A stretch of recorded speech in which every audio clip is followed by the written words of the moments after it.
নমস্কার, আমি সুপর্ণা। আজ আমি আপনাদের শোনাব তারাশঙ্কর বন্দ্যোপাধ্যায়ের লেখা উল্কা।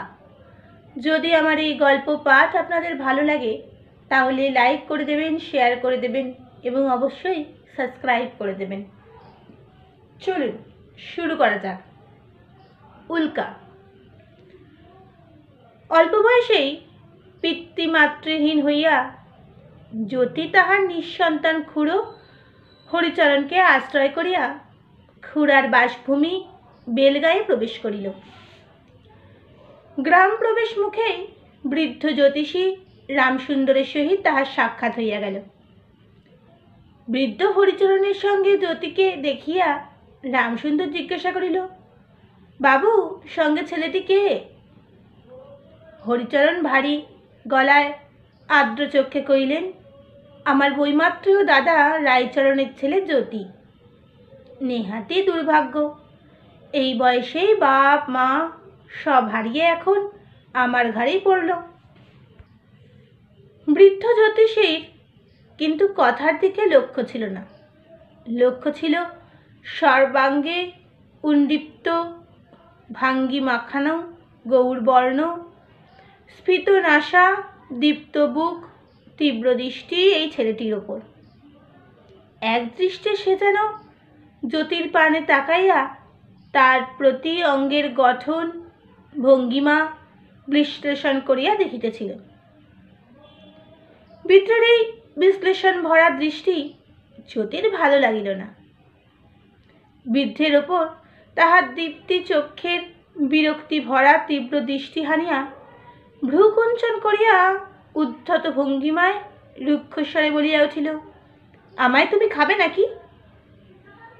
এমন করে ডাইনির মতো চেয়ে রয়েছে যে? বলিয়াই সে মুখখানা অন্যদিকে ফিরিয়া লইল। হরিচরণ জ্যোতির এই ব্যবহারে যেন কিছু লজ্জিত ও বিব্রত হইয়া জ্যোতিকে কি বলিতে গেলেন, কিন্তু বৃদ্ধ জ্যোতিষী তাহার পূর্বেই অসীম আগ্রহে জ্যোতির ফিরাইয়া লওয়া মুখের দিকে ফিরিয়া বলিয়া উঠিলেন, মুখ ফিরিও না বাবা, মুখ ফিরিও না, দেখি দেখি তোমার কোচকানো কপালখানি। জ্যোতির কপালখানি দেখিয়া একটু দীর্ঘশ্বাস ফেলিয়া বৃদ্ধ জ্যোতিষী হরিচরণকে বলিলেন, বেশ ছেলে রামমশাই, তবে তবে বলিয়াই বৃদ্ধজন একটু বিব্রত হইয়া চুপ করিয়া গেলেন। খুড়া হরিচরণ ব্যগ্র কণ্ঠে বলিয়া উঠিলেন, কি হে, কি? কেমন দেখলে বলো দেখি, খারাপ কিছু বুঝি?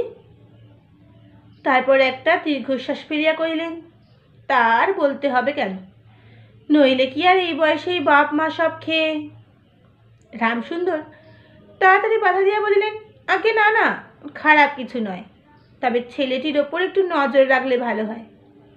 ছেলেটির লক্ষণ টক্ষণগুলি কিছু অসাধারণ, কিছু বিশেষত্ব আছে। খুড়া হরিচরণ ইহার পর দু চারিটি কথা কইয়া জ্যোতিকে সঙ্গে লইয়া বাড়ির দিকে অগ্রসর হইলেন। বৃদ্ধ জ্যোতিষীও বাটি ফিরিয়া আপন গ্রন্থ গিয়ে একরাশি পুঁথি খুলিয়া বসিলেন। বহুক্ষণ পুঁথি দেখার পর দীর্ঘশ্বাস ফেলিয়া আপন মনেই বলিয়া উঠিলেন, বিচিত্র তোমার সৃষ্টি লীলাময়। অগ্নিভরা বিস্তৃত্রাস উল্কা, তার রূপ অপরূপ, কিন্তু একে বক্ষ পেতে নিতে সর্বসংহা ধরণীর মতো নারী কি নাই? সত্য সত্যই জ্যোতির চরিত্র কিছু বিশেষত্ব ছিল, সে কিছু অসাধারণই ছিল। প্রথম বিশেষত্ব ছিল তাহার উন্দিগত ভঙ্গিমায়, অঙ্গ সৌষ্ঠব, যাহা দেখিয়া প্রত্যেকেই তাহার প্রতি আকৃষ্ট না হইয়া থাকিতে পারিত না। দ্বিতীয় বিশেষত্ব ছিল তাহার দম্ভ ভরা ও উদ্ধত্ত প্রকৃতি, আর দুনিয়ার প্রতি উপেক্ষা করা ব্যবহার, যাহার জন্য অতি রূঢ় অতি কঠোর ভাব হইলেও অতি পরিস্ফুটভাবেই সে সর্বত্র আত্মবিকাশ করিত, সাধারণের মাঝে অসাধারণ রূপেই ফুটিয়া উঠিত। অল্পদিনের মধ্যেই তাহার উদ্দাম জীবন স্রোতের প্রবল আকর্ষণে পড়িয়া বেলগাঁয়ের ছেলের দল কুটোর মতো ভাসিয়া গেল। জ্যোতির পরিচালিত পথে তাহারা চলিতে শুরু করিল। জ্যোতি দলের প্রধান হইয়া উঠিল। পাঠ্য জীবনে সে স্কুল খাতার শ্রেষ্ঠ না হইলেও সহপাঠীদের মনের খাতায় শ্রেষ্ঠ ছিল। সে যেদিন বলিত পণ্ডিতের সংস্কৃত পড়া কেউ দিতে পাবে না, বা থার্ড মাস্টারের হোম টাস্ক কেউ আজ দেখাতে পাবে না, সেদিন পরীক্ষাকালে ক্লাসের শ্রেষ্ঠ ছাত্রকেও সেই কথা মানিতে হইত। না মানিলে যে সে কি করিবে বা সে কি করিতে পারে তাহা স্থির নিশ্চয় কেহ না জানিলেও তাহার দীপ্ত আদেশ লঙ্ঘন করিতে সকলের কেমন যেন বাধো বাধো ঠেকিত।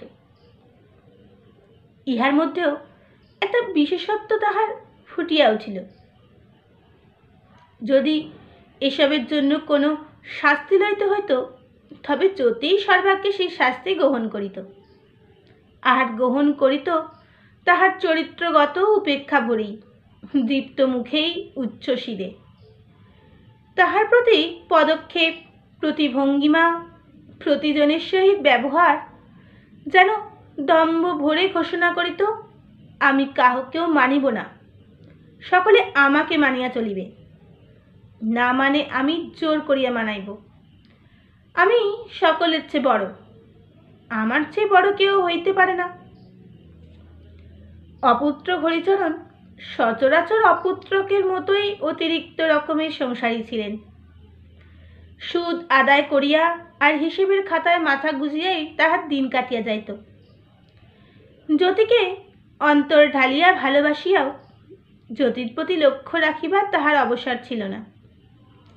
যদিও বড় সেদিকে ঘেঁষিত না, তবে গ্রামের অবস্থাপন্ন ঘরের ছেলেদের কাহারও উজ্জ্বল পরিচ্ছদের মহিমায় তাহার শ্রেষ্ঠ ম্লান হইবার সম্ভাবনা ঘটিলে বা অন্য কারণে অর্থের প্রয়োজন হইলে মনে মনে খুড়োর মুণ্ডপাত করিতে করিতে খুড়োর নিকট দরবার করিতে যাইত। কৃপণ খুড়া আপন কৃপণ স্বভাবের জন্য যত না হোক গৃহিণী হরিসুন্দরীর কর্ণগোচরের ভয়ে জ্যোতির আবদার প্রায়ই পূর্ণ করিতে পারিতেন না। গৃহিণী হরসুন্দরী বড় কড়া মেজাজের লোক ছিলেন। এইখানে জ্যোতির দাব খাটিত না। ছেলে মেয়ের সেবায় অনভ্যস্তা হরসুন্দরী যখন জ্যোতির জন্য বিব্রত হইয়া বাজার ঘরে ষাঁঠের উপদ্রব জুড়াইয়া দেওয়ার জন্য জ্যোতির বাপ মায়ের উদ্দেশ্যে অজস্র গালি বর্ষণ করিতেন, তখন জ্যোতি ঘরে থাকিলে পালিয়া যাইত, কিন্তু প্রতিবাদ করিতে সাহস করিত না। হরসুন্দরী যে জ্যোতিকে একেবারেই ভালোবাসিতেন না তাহা নয়, জ্যোতিকে পাইয়া তাহার কাঙাল মাতৃহৃদয় স্নেহ দিয়া ধন্য হইয়া চাহিত।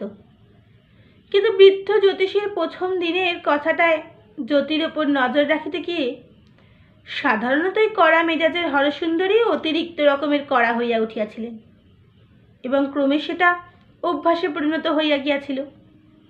ফলে শুধু শাসনের কঠোরতাটুকুই রহিয়া গেল, কিন্তু মাতৃত্বের অনভ্যস্ত প্রৌঢ়া মাতার স্নেহ যত্ন ফুটাইতে পারিলেন না, দিতে গিয়াও দিবার পথ খুঁজিয়া পাইলেন না। হরিচরণের এই অতিরিক্ত শৈথিল্য বা হরসুন্দরীর অতিরিক্ত কঠোরতা কোনোটাই জ্যোতির জীবনে কিছুমাত্র ভালো করিতে পারে নাই, বরং মন্দই করিয়াছিল। সে খাবার সময় দুইটা খাইয়া আড়ে আড়ে থাকিয়া ইচ্ছা মতো আপনাকে গড়িয়া তুলিতে লাগিল এবং খুড়োখুড়ির কৃপণ স্বভাবের জন্য অর্থাভাবে তার অতৃপ্ত আকাঙ্ক্ষাগুলি পুঞ্জীভূত ধূমায়মান বহ্নির মতো নিরন্তর অন্তরে গুমড়িয়া গুমড়িয়া চলিতে লাগিল। ঝোড়ো হাওয়ার মতো তাহার উদ্দাম জীবন প্রবাহের জন্য যে আগুন তো নিভলই না, বরং উত্তরোত্তর বাড়িয়া চলিল, সুযোগ পাইলেই দাউ দাউ করিয়া জ্বলিয়া উঠিবার জন্য। জ্যোতির তখন বয়স 20-22 বছর। এই সময় হরিচরণের সংসারে আরেকটি অনাথা আসিয়া জুটিল। হরসুন্দরীর বিধবা ভগিনী শ্যামাসুন্দরীর একমাত্র কন্যা বিমলাকে একরূপ ভাসাইয়া দিয়া মারা গেলেন। রক্তের টানে বেচারা বিমলা ভাসিয়া আসিয়া মাসি হরসুন্দরীর বক্ষ আঁকড়াইয়া ধরিল। বাড়িটা ক্রমে অনাথাশ্রম হইয়া ওঠে দেখিয়া হরিচরণের অন্তর বিষাইয়া উঠিলেও হরসুন্দরীর বচনমন্ত্রীর ভয়ে সে বিষ অন্তরেই মিশাইয়া গেল। বিমলা মেয়েটির লীলায়িত ছিপছিপে গঠন, এক পিঠ চুল, থরথরি পাতলা, বড় দুটি চোখের শুভ্র আয়তক্ষেত্রের মতো কাজল কালো তারা, রংটি কচি পাতার মতোই উজ্জ্বল শ্যামল, বয়স 14-15। এবার কিন্তু হরসুন্দরী এই অনাথিটিকে গভীর আগ্রহেই জড়াইয়া ধরিলেন। রক্তের টান কিনা জানি না, কিন্তু এই অনাথটি স্নেহ কমলা নারী স্নেহের জন্য যে হরসুন্দরীর কোল ঘেঁষিয়া দাঁড়াইয়াছিল, তাই হরসুন্দরী কোলে লইতে পারিয়াছিলেন। আর যখন পারিলেন তখন আজীবনের সঞ্চিত স্নেহধারার তাহাকে অভিষিক্ত করিয়া দিলেন।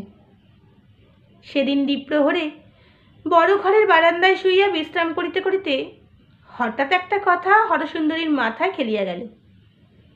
জ্যোতির সঙ্গে বিমলার বিয়ে দিলে তো বেশ হয়। দুটিই অনাথ, আর জ্যোতিই তো পোড়া মুখ মিন্সের উত্তরাধিকারী। হ্যাঁ, তাই করতে হবে, নইলে পোড়ার মুখ কিপটে কি টাকা খরচ করে ভালো ঘরে বিমলার বিয়ে দেবে? সেদিন অপরাহ্নে জ্যোতি অনুভব করিল যেন তাহার অদৃষ্টটা হঠাৎ উল্টাইয়া গিয়াছে।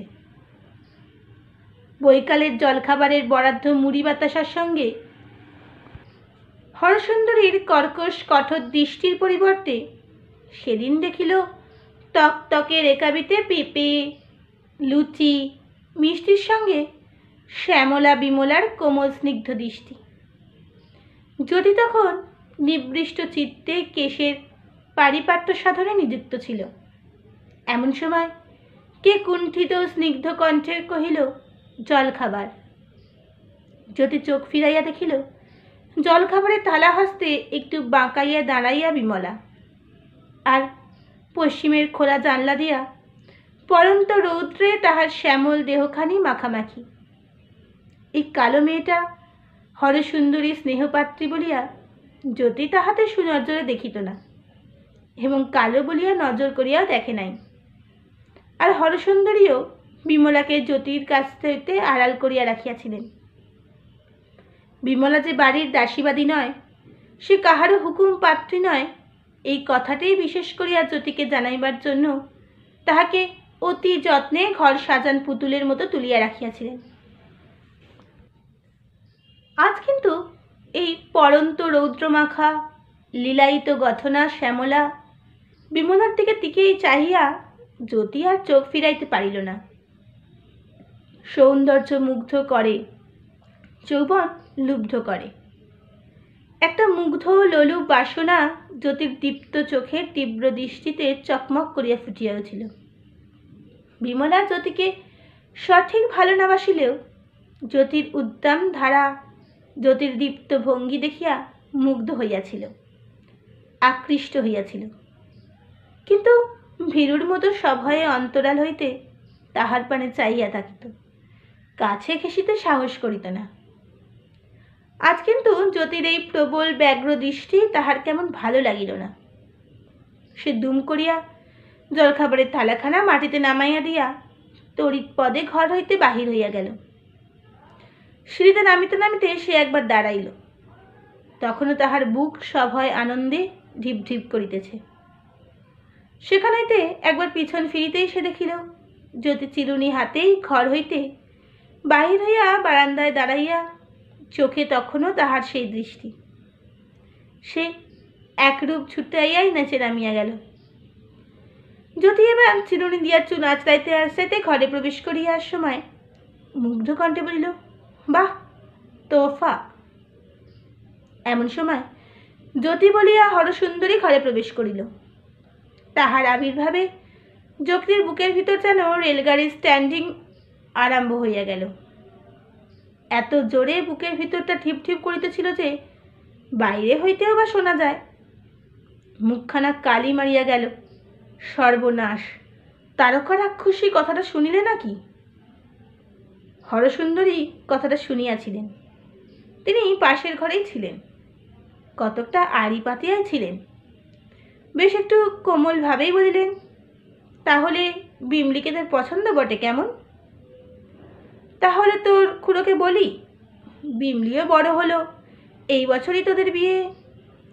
জ্যোতি কথাটা শুনিয়াই যেন কতটা বল পাইল। তা হইলে হরসুন্দরী আজ তাহার কাছে হাত পাতাইয়া দাঁড়াইয়াছে। এখন ফিরিয়া দেওয়া না দেওয়া তার ইচ্ছা। হরসুন্দরী প্রতি বহুদিনের সঞ্চিত মনোরাগ আজ জাগিয়া উঠিল। ভয় আশঙ্কা কোথাও তাহা চলিয়া গেল। সে চট করিয়া বলিয়া উঠিল, ও তাই বুঝি সাজিয়ে গুজিয়ে জলখাবার দিয়ে আমার মনোহরণ করতে পাঠিয়েছিলে? এ যে বাজারের বেশ্যাকেও হার মানালে খুড়ি। হরসুন্দরীর অন্তরের ভিতর কে যেন এক রাশি গলিত লোহা ঢালিয়া দিল। ক্রোধের যাতনায় একদম দীপ্ত বিকৃত স্বরে তিনি চেঁচাইয়া উঠিলেন, জ্যোতি! তারপর আর কিছু বলিতে পারিলেন না। মুখে এক মুখ কাপড় গুজিয়া ছুটিয়া গেলেন। জ্যোতিও আর দাঁড়াইল না। একটা জামা টানিয়া লইল, জুতা জোড়াটা হাতে লইয়া তড়িৎ পদে যথাসাধ্য আত্মগোপন করিয়া গুপ্ত ঘাতকের মতোই শঙ্কা ও পৈশাচিক আনন্দে ভোর হইয়া ঘর হইতে বাহির হইয়া গেল। সেদিন যদি একটু বেশি রাত্রি করিয়া বাড়ি ফিরিয়াছিল, আর ফিরিয়াছিল নেশা করিয়া। সে জানিত খুড়ির খোঁচায় খুড়ো আজ একটু ঝাঁঝালো হইয়া উঠিবেই, তাই দেরি করিয়া খুড়াকে এড়াইয়া চলার মতলবই তাহার ছিল। আর নেশাটা করিয়াছিল বৈকালের নিজের ওই ব্যবহারটা নিজের কাছে ন্যায়সঙ্গত করিয়া তুলিবার জন্য, মনটাকে একটু চাঙ্গা করিয়া লইতে। ইতিমধ্যেই সে দল রাখিয়া নেশা করিতে শুরু করিয়াছিল। তাহার চরিত্রে উদ্দাম ধারা একঘেয়ে হইয়া উঠিতে তাহার দলের অনেকে খসিতে শুরু করিয়াছিল। তাই উর্বর মস্তিষ্ক জ্যোতি দলের ভিতর নেশার আমদানি করিয়া নেশার আমেজে দলটাকে অটুট রাখিবার ব্যবস্থা করিয়াছিল। প্রকাশ করিয়া না বলিলেও তাহার অন্তরের ভাব ছিল, দুনিয়ার জাহান্নামে গিয়াও যদি তাহার প্রাধান্য বজায় থাকে, তবে যাক দুনিয়া জাহান্নামে, তাহাতে সে সুখী বই, দুঃখী হইবে না। অনেক সময় সে মুখ ফুটিয়া বলিত, রাজা হয়ে নরকেই আমি থাকতে চাই, তবু প্রজা হয়ে স্বর্গ সুখ চাই না। জ্যোতি বাড়ি ঢুকিতেই হরিচরণ বেশ গম্ভীর কণ্ঠে ডাকিলেন, জ্যোতি! জ্যোতি থমকাইয়া দাঁড়াইয়া গেল। মুখখানা ধরাস করিয়া উঠিল। বেটা বুড়া এখনো জাগিয়া বসিয়াছে। বুকের স্পন্দনটা একটু সামলাইয়া সে আগাইয়া আসিয়া এক কথার উত্তর দিল, কি? হরিচরণ বলিলেন, এসব হচ্ছে কি? জ্যোতি কহিল, কি সব? হরিচরণ বিরক্তি ভয়ে করিলেন, খুড়িকে কি সব বলেছ? জ্যোতি চুপ করিয়া কহিল, কিন্তু হরিচরণ ধমক দিয়া কহিলেন, চুপ করে থাকলে চলবে না, উত্তর দাও। জ্যোতির নেশার আবিষ্ট অন্তর চারা দিয়ে উঠিল। সে সতেজে উত্তর দিল, যা সত্যি বলে মনে হয়েছে তাই বলেছি। হরসুন্দরী হঠাৎ ঘরের ভিতর হইতে ঝড়ের মতো বাহির হইয়া চিৎকার করিয়া কহিল, কি সত্যি রে মুখ পোড়া? আমি আমি জ্যোতিও নেশার চোখে দীপ্ত হইয়া কহিল, থাম না খুড়ি, কথা হচ্ছে আমার কাকার সঙ্গে, তুমি মাঝখানে থেকে এসে হাউমাউ তুলে দিলে কেন? হরসুন্দরীও কেমন চুপ করিয়া গেলেন। হরিচরণও স্তম্ভিত হইয়া গেলেন। হরসুন্দরীকে যে কেহ এমন মুখ থাবড়া দিয়া চুপ করাই যেতে পারে, এর ধারণা তাহার ছিল না। খুড়াকে চুপ করিয়া থাকিতে দেখিয়া জ্যোতিই কহিল, আমি যা বলেছি তা আপনি শুনেছেন, বরং তার চেয়ে ঢের বেশিই শুনেছেন নিশ্চয়ই। এখন আমার কি বলেছেন বলুন? আপনার ঘর থেকে বেরিয়ে যেতে হবে? তা যেতে রাজি আছি।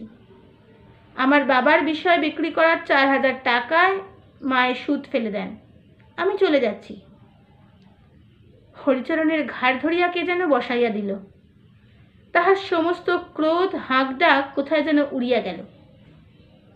হরসুন্দরী স্বামীকে নীরব থাকিতে দেখিয়া গায়ের সমস্ত ঝালটা নিরীহ বৃদ্ধের ওপর ছাড়িয়া কহিলেন, মুখ পোড়া কিপটে, গেরেস্ত ফেলে দে বলছি। টাকার জন্যে মান ইজ্জত খোয়াতে হবে নাকি? ফেলে দে টাকা, আজই ওকে দূর করব। জ্যোতি বিজয় ধরবে হাসিয়া কহিল, তাই ভালো খুড়ি, টাকাটা আদায় করবার ভার তোমার উপরেই দিলাম। তোমার চেয়ে বেশি শিগগিরই কাকার ঘাট থেকে টাকা আদায় করতে আদালতের পেয়াদাতে পারবো না। তা টাকাটা আদায় হলেই আমায় খবর দিও, আমি সুরসুর করে বেরিয়ে যাব। এই বলিয়া সে গোটা দুই হাই তুলিয়া স্খলিত চরণে চেষ্টিত ধীর পদক্ষেপে নিজের ঘরের দিকে চলিয়া গেল।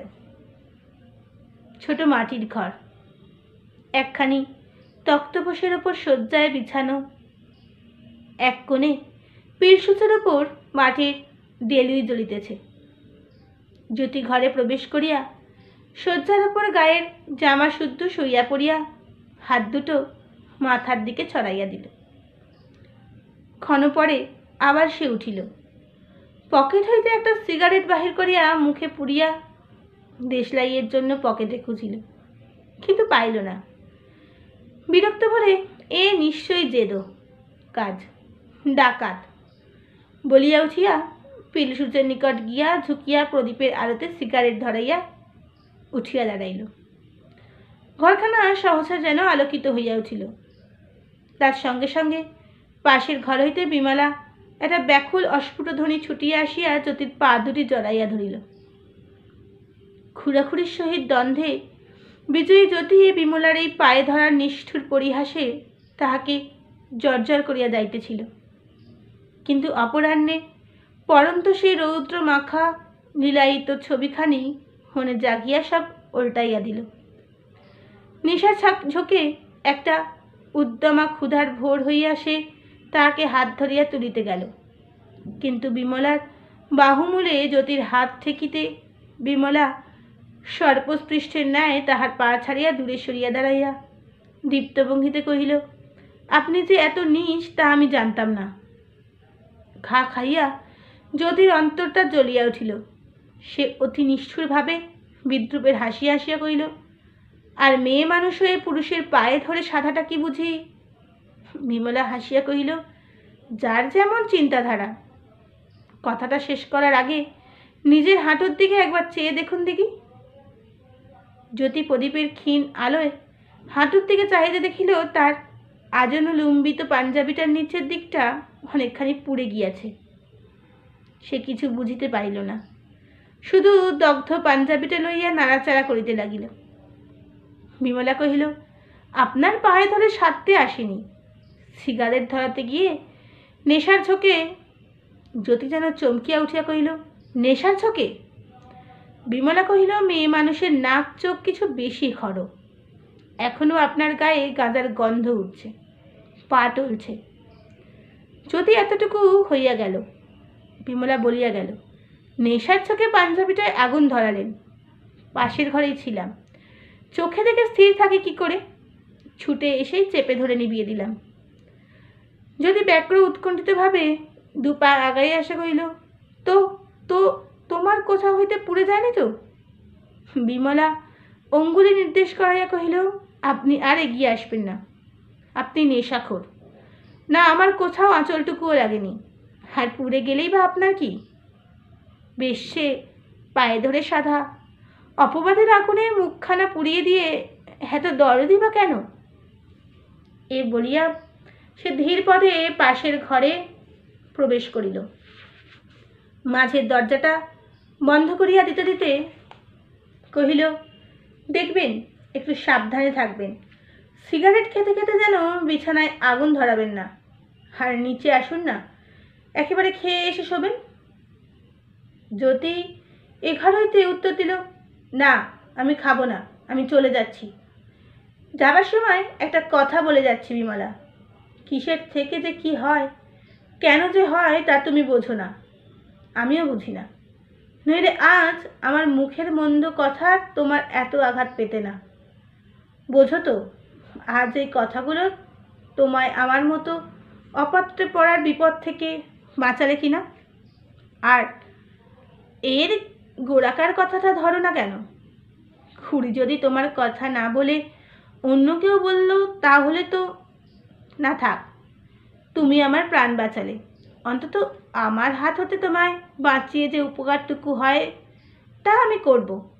আমি চললাম। এই বলিয়া ছোট চৌকির ওপর রক্ষিত কাপড় ঢাকা তাহার বাক্সটি খুলিয়া আনি দুয়ানি পয়সা পূর্ণ একটি ছোট থলিয়া পকেট ফেলিয়া খটখট করিয়া নিচে নামিয়া গেল। এই ঘরে বিমলা স্থির কাঠের মূর্তির মতো দাঁড়িয়া রহিল। কোনো কথাই তাহার ফুটিল না। অল্পক্ষণ পরেই শুনিল নিচে জ্যোতি বলিতেছে, আমার টাকা দিতে হবে না, আমার ওই টাকায় বিমলার সুপাত্রে বিয়ে দেবেন, আমি তাকে ওই টাকা দিয়ে গেলাম। বিমলার অন্তরাত্মা চিৎকার করিয়া বলিতে লাগিল, না না না, তোমার কৃতজ্ঞতার দান উপকারের প্রত্যুপকার আমি চাই না, আমি চাই না। কিন্তু কে যেন তাহার গলাটা চাপিয়া ধরিল। জ্যোতি সত্য সত্যিই কোথায় চলিয়া গেল। হরিচরণ প্রথম প্রথম ভাবিয়াছিল যে জ্যোতি যাইবে কোথায়, 10 দিন গেলেই রাগ পড়িলে ফিরিবে। হরসুন্দরীও ভাবিয়াছিল যে আপদ যাইবে কোথায়, পেট তো কারো বান্দা নয়, তারই ঠান্ডা সারা দুনিয়া ঘুরিতেছে, সুতরাং পেটে টান পড়িলে আপনিই ফিরিবে। কিন্তু জ্যোতি ফিরিল না। দিন গেল, মাস গেল, বৎসর গেল, তবুও জ্যোতি ফিরিল না। জ্যোতি গেল গেল, কিন্তু হরিচরণী সংসারের অশান্তির আগুন ধরাইয়া দিয়া গেল। হিসাবের মধ্যে ডুবিয়া থাকিয়াও হরিচরণ জ্যোতিকে ভালোবাসিয়া ফেলিয়াছিল। নিঃসন্তান বৃদ্ধ অনভ্যাসের লজ্জায় কখনো জ্যোতিকে বুক জড়াইয়া ধরিতে পারে নাই, কিন্তু বুকের মধ্যে বাৎসল্যের পুলকের সঞ্চার হইয়াছিল। তাই জ্যোতি যখন চলিয়া গেল, হরিচরণ তখন জ্যোতির গৃহত্যাগের জন্য হরসুন্দরী আর ওই বিমলা মেয়েটিকে মনে মনে দায়ী করিয়া বসিলেন। চিরদিন শান্ত প্রকৃতির বৃদ্ধ মানুষটি এই মনের বেদনা, মনের অভিমান কাহাকেও ফুকটাইয়া বলিতে পারিলেন না, মনেই চাপিয়া রাখিলেন। হরসুন্দরীও যে জ্যোতির অভাব ব্যথা লাগে নাই তাহা নয়, যে 60-এর উপদ্রবের জন্য তিনি এতদিন জ্যোতির মৃত পিতামাতাকে উদ্ধার করিয়াছিলেন, সেই উপদ্রবের জন্য তাহার হৃদয় ব্যাকুল হইয়া উঠিল। কিন্তু হরিচরণের এই অভিমান ভরা উদাসীন নীরবতা তাহাকে যেন প্রতি পদে আঘাত করিত।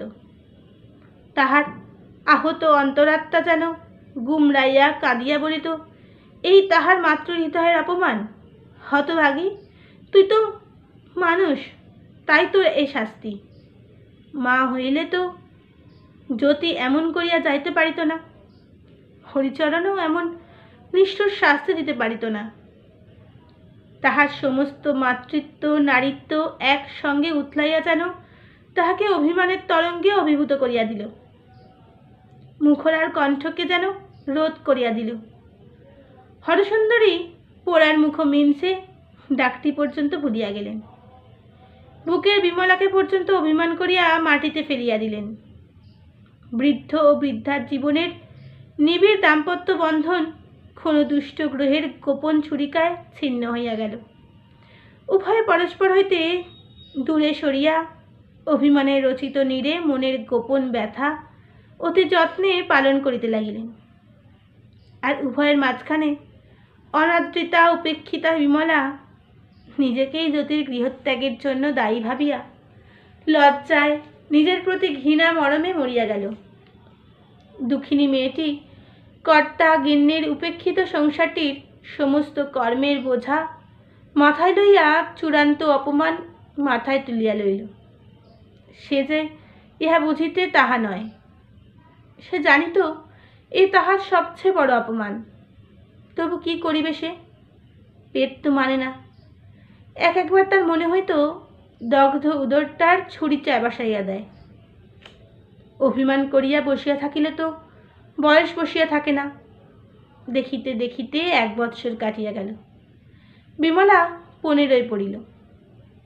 বিমলা যথাসাধ্য ঘরের বাহির না হইয়া রাজ্যের লজ্জা অঙ্গে চড়াইয়া সর্বাঙ্গে যৌবনা গমের সারা ঢাকাইয়া রাখিতে চাহিল। পাড়াপড়শি ঘাটে পথে কথা কইল। বিমলা শুনিয়া লজ্জায় আপনার মৃত্যু কামনা করিল। ঘাটে হরসুন্দরীও শুনিলেন, কিন্তু কথার উত্তর করিলেন না। শুধু ম্লান দৃষ্টিতে আপনার বেদনার পরিচয় দিয়া ঘরে ফিরিলেন। বলি বলি করিয়াও হরিচরণকে কথাটা বলিতে পারিলেন না।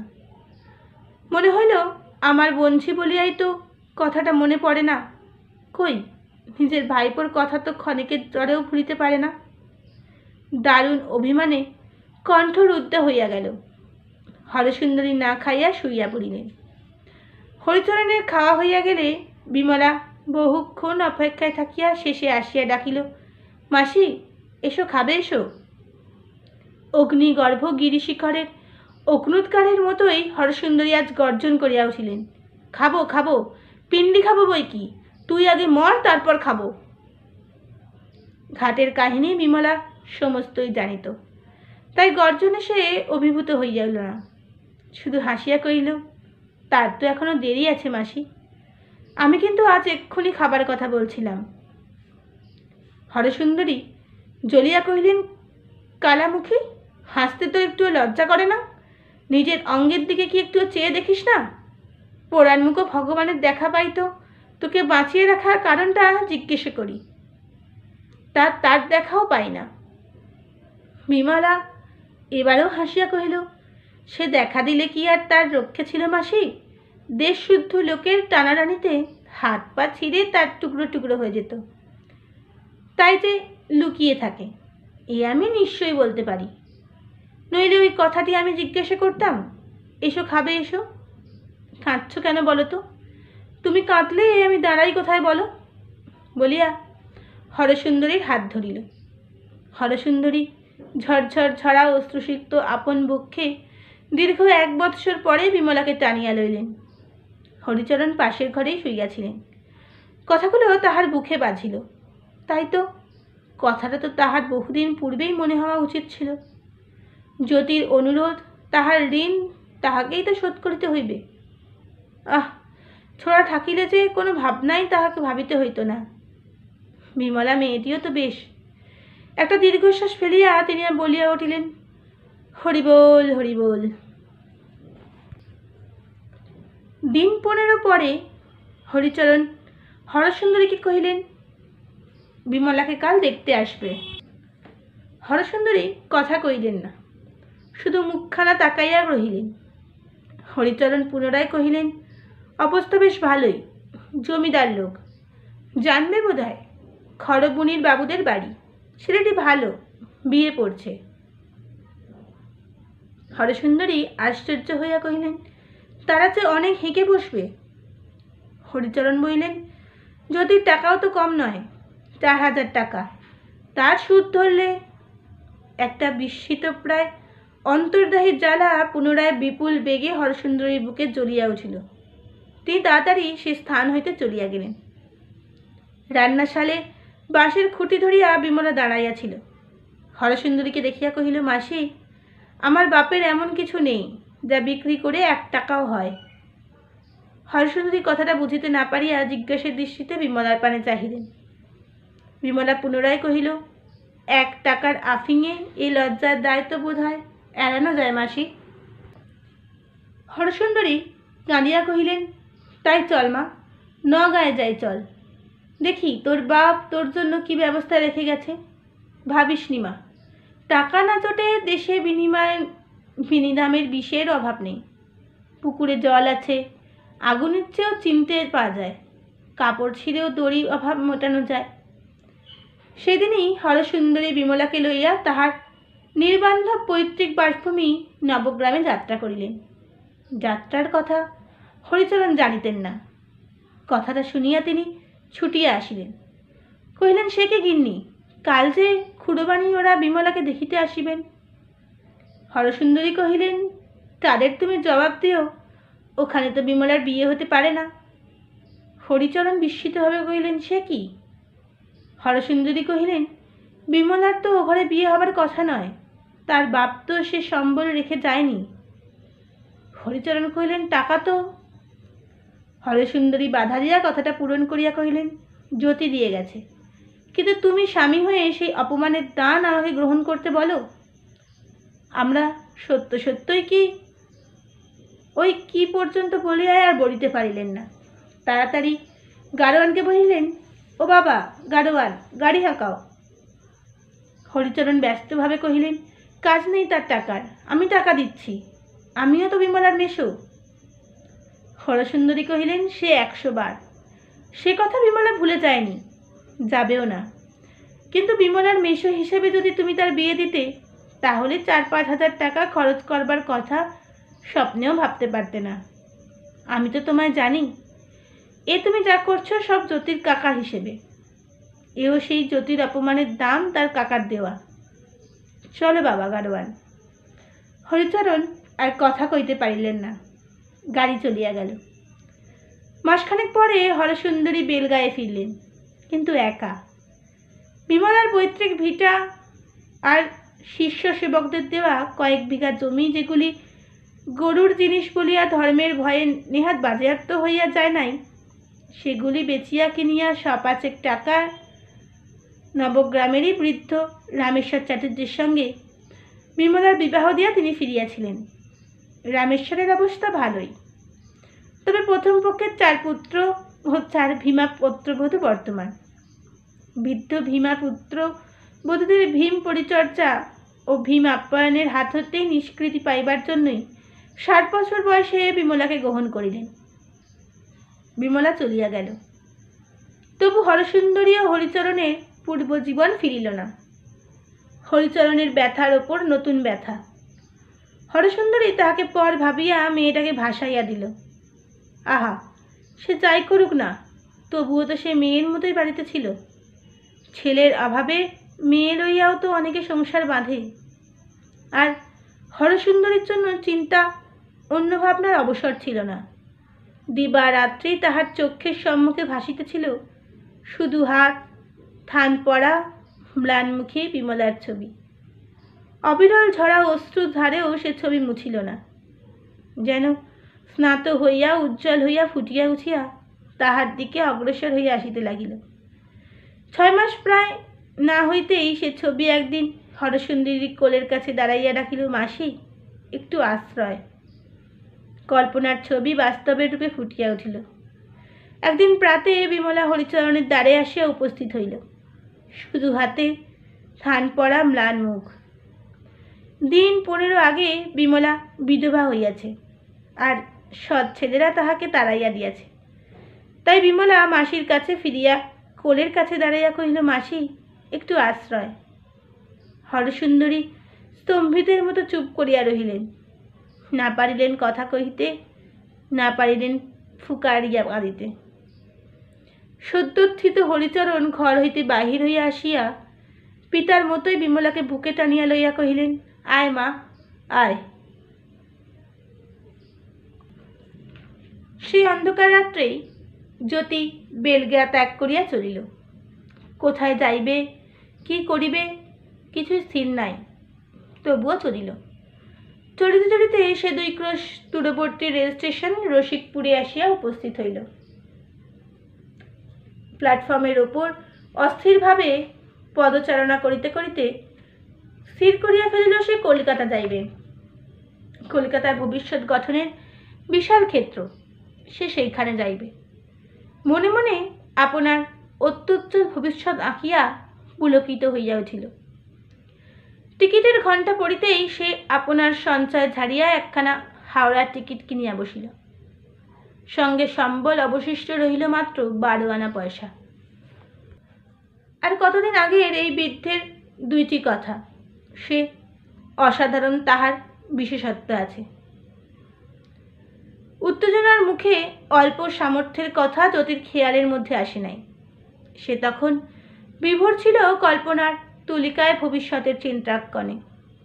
ভোরের দিকে ট্রেন যখন কলিকাতার নিকটবর্তী হইতে লাগিল, তখন এই চিন্তা তাহাকে অস্থির করিয়া তুলিল। সম্বল 12 আনা পয়সায় বারবার গণনা করিয়া দেখিল, সেই 12 আনা, একটি পয়সাও বাড়িল না। তবে সে কোথায় যাইবে, কেমন করিয়া চলিবে?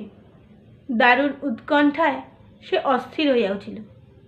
তবে কি শেষ ভিক্ষা করিয়া তাহার উদ্দাম বিদ্রোহী আত্মা সাড়া দিয়া উঠিল, না না না। তবে সমস্ত অন্তর চিৎকার করিয়া কহিল, সামর্থ্য আছে, হাত পা আছে, খাটিয়াও তো সে খাইতে পারিবে। পরম নিশ্চিন্ত হইয়া সে খাড়া হইয়া বসিল। ট্রেন আসিয়া হাওড়া স্টেশনে দাঁড়াইল। বিপুল জনস্রোত বিশাল সৌধ, অগণ্য মোটর, গাড়ি, ঘোড়া মুহূর্তেই তাকে অভিভূত করিয়া ফেলিল। কিন্তু ওই মুহূর্তের পরই জ্যোতি যেন আবেশ কাটিয়া সেই বিপুল জনস্রোত ঠেলিয়া অগ্রসর হইল।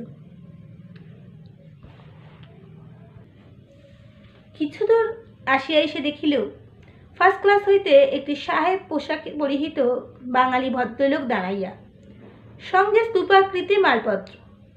কুলিরা সেই সব মালপত্র উঠাইতেছে। সে সেখানে দাঁড়াইয়া গেল। মনে মনে ভাবিল, এইখান হইতে কাজ আরম্ভ করিলেই তো হয়। কয়েক পদ অগ্রসর হইয়া তাহার মন কেমন করিয়া উঠিল। হায়, শেষে কুলিগিরি! এই লোকারণ্যের মাঝখানে! আবার তাহার বিদ্রোহী উত্তম জীবনধারা সাড়া দিয়া উঠিল। সেই সংকোচ কাটাইয়া দৃঢ় পদক্ষেপে অগ্রসর হইয়া মালের নিকট দাঁড়াইয়া কহিল, আপনারা আর কুলির দরকার হবে কি? লাগেজ তুলব? ভদ্রলোকটি জ্যোতির দীপ্ত সৌন্দর্যময় মুখের পানে ও পরিষ্কার পরিচ্ছন্ন বেশভূষার পানে চাইয়া কহিলেন, আপনি কুলি? প্রশ্নে জ্যোতির সর্বদেহ মন কেমন যেন তীব্র অস্বীকারের ভঙ্গিতে নাড়িয়া উঠিল, কিন্তু মুহূর্তে নিজেকে সামলাইয়া জিজ্ঞাসা বিকৃত করিয়া বলিল, হ্যাঁ। স্বরটা তাহার শূন্য গর্ভ কাংসপাত্রের ভিতর দিয়া কথা কহার মতোই অস্বাভাবিক। ভদ্রলোকটি তাহার মুখপানে চাহিয়া কহিলেন, হ্যাঁ, কুলি চাই। এই বলিয়া তিনি স্টেশনের কুলিদিগকে কি ইঙ্গিত করিয়া দিয়া কহিলেন, আপনি এগুলো তুলুন। ওই মোটরে তুলতে হবে। এই হ্যান্ডব্যাগটা, এই সোডার বাস্কেট, হ্যাঁ, আর এই টিফিন ক্যারিয়ারটা। না, ওটা এঁটো, ওটি থাক, আমি নিচ্ছি ওটা। আর এই জলের কুজোটা। এদিকে ভারী মোটগুলি স্টেশনের কুলিরা তুলিয়া দিতেছিল। সমস্ত তোলা হইলে ভদ্রলোকটি কাহাকে ডাকিয়া কহিলেন, আয় মানিলা, আয়। যদি এতক্ষণ দেখে নাই, ভদ্রলোক অদূরে দাঁড়াইয়াছিল একটি তরুণী, শুভ্র পদ্মকোরকটির মতো শুভ্র কোমল লাবণ্যময়ী, আয়ত চোখ, পাতলা দুটি ঠোঁট, প্রস্ফুট গোলাপের সঞ্জীব রক্তিম লাবণ্যে ভরা। শুধু নাকটি নিটেল বাঁশির মতো নয়, একটু খেঁদা ভাব, কিন্তু তাহাতে যেন তাহার সৌন্দর্য বৃদ্ধি করিয়াছিল। সদ্য ফোটা রজনীগন্ধার মতো তাহার তরুণ দীর্ঘল দেহখানি পাক দিয়া ঘুরাইয়া কাপড়খানি পরা, কান্দুরি ঢাকিয়া রেশমের মতো নরম কালো চুলে অপরূপ ছাঁদে এলো খোপাটি বাঁধা। জ্যোতি তাহার মুখ পানে তাকাইয়া কেমন মুহাবিষ্টের মতো হইয়া গেল। ভদ্রতার খাতিরে চোখ পর্যন্ত নামাইতে ভুলিয়া গেল। মেয়েটি জ্যোতির দৃষ্টির সম্মুখে লজ্জায় নত হইয়া ধীরে ধীরে পিতার অনুসরণ করিয়া গাড়ির ভিতরে উঠিয়া বসিল। কুলিরা তখন মোটরের নিকট ভিড় জমাইয়াছে। তাহাদিগকে বিদায় করিয়া দিয়া ভদ্রলোক একখানি 10 টাকার নোট জ্যোতির হাতে দিলেন। জ্যোতি নোটখানি দেখিয়া ফেরত দিবার ভঙ্গিতে হাত বাড়াইয়া কুণ্ঠিত স্বরে বলিলেন, আমার কাছে তো চেঞ্জ নাই।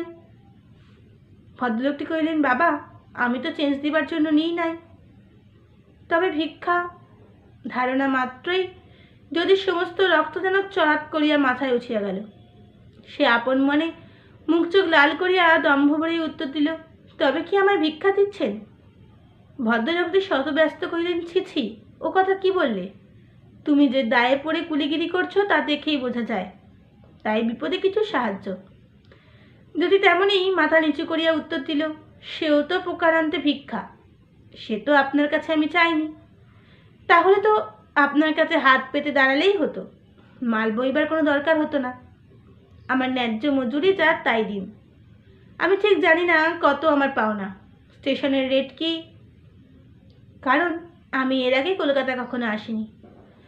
ভদ্রলোকটি কেমন স্তম্ভিত হইয়া এই দর্পিত কুলিটির পানে চাহিয়া রহিলেন।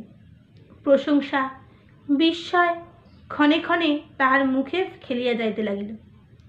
সহসা মেয়েটি মোটর হইতে ঝুঁকাইয়া জ্যোতির প্রসারিত হস্ত হইতে নোটখানি তুলিয়া লইয়া কহিলেন, কি নামিয়েছেন আপনি? সুটকেস, সোডার বাস্কেট আর জলের গুঁজো, এই 3টে কেমন? এই নিন, স্টেশনের রেট অনুযায়ী 3টে মোটের 3 আনা পয়সা।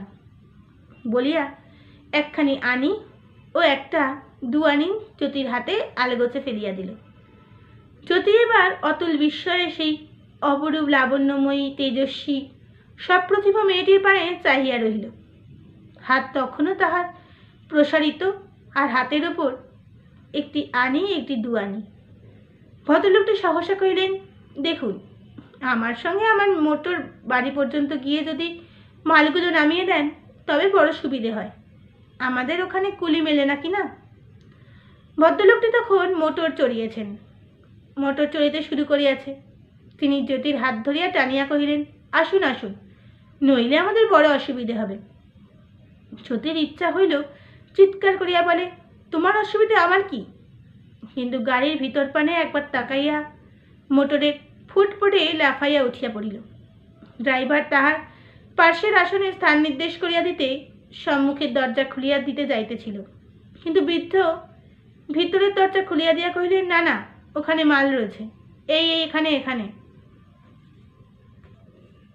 ভদ্রলোকটি মোটরে বসিয়া ধীরে ধীরে জ্যোতিকে তাহার পরিচয় জিজ্ঞাসা করিতে জ্যোতি বলিল, আমার নাম জ্যোতি রায়। আমার সংসারে কেউ নাই। কলকাতায় এসেছি রোজগারের চেষ্টায়। এত এর বেশি আর আমার বলবার নাই, কারোর জানারও কিছু নাই। ভদ্রলোকটি কহিলেন, আপনি কত দূর পড়েছেন? জ্যোতি কহিল, ইংরাজি স্কুলের ফার্স্ট ক্লাস পর্যন্ত পড়েছি, তবে ইংরেজি একটু ভালোই জানি, মাস্টারমশাইরা বলতেন। ভদ্রলোকটি কহিলেন, তাহলেই চলবে, ও বেশি পড়াশোনার বিশেষ দরকার নেই, আর আমি সব শিখিয়ে নেব। আপনি আমার পার্সোনাল অ্যাসিস্ট্যান্টের কাজ করবেন। জ্যোতি যেন একটু চমকিয়া তাহার মুখের দিকে চাইল। ভদ্রলোকটি হা হা করিয়া হাসিয়া পুনরায় কহিলেন, ওই দেখো, আমার পরিচয়টা তোমার দেওয়া হয়নি। আমার নাম অনাথ বন্ধু গাঙ্গুলি, ব্যবসা করি। সেই ব্যবসাতেই আমার অ্যাসিস্ট্যান্টের কাজ করবে, আমার বাড়িতেই থাকবে। বাড়িতে বড় কেউ নেই, একা এই মাতৃহীনা মেয়ে নীলা আর চাকর বাকর। থাকার কোনো অসুবিধে হবে না। 50 টাকা করে এখন হাত খরচ পাবে, পরে কাজ শিখলে মাইনে ঠিক করে দেব। জ্যোতি কথার উত্তর দিল না। আনন্দে নিজের প্রতি একটা শ্রদ্ধার গর্ভে তাহার মনটা ভরিয়া উঠিল। তাহার মন তখন বিপুল দম্ভ ভরেই বলিতেছিল, সে অসাধারণ, তাহার বিশেষত্ব আছে। জ্যোতি অনাথবাবুর নিকটে রহিয়া গেল। তাহার কাজ করে, বাড়িতে থাকে, তাহার কর্মক্ষমতার অনাথবাবুর প্রশংসার শতমুখ। তাহার মর্যাদাময় ব্যবহার একান্ত মুগ্ধ।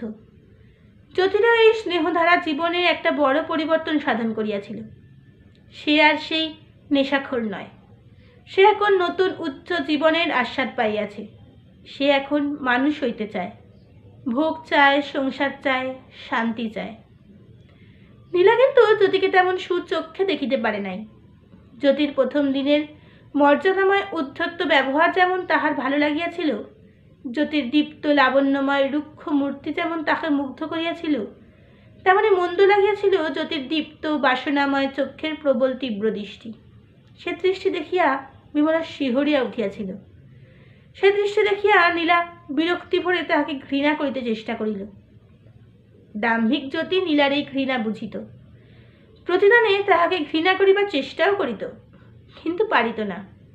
একটা বিপুল ক্ষুধায় লোলুপ লোভীর মতোই সে নীলার সান্নিধ্যের সন্ধান করিত। নীলা কিন্তু তাহাকে যথাসাধ্য এড়াইয়া চলিত।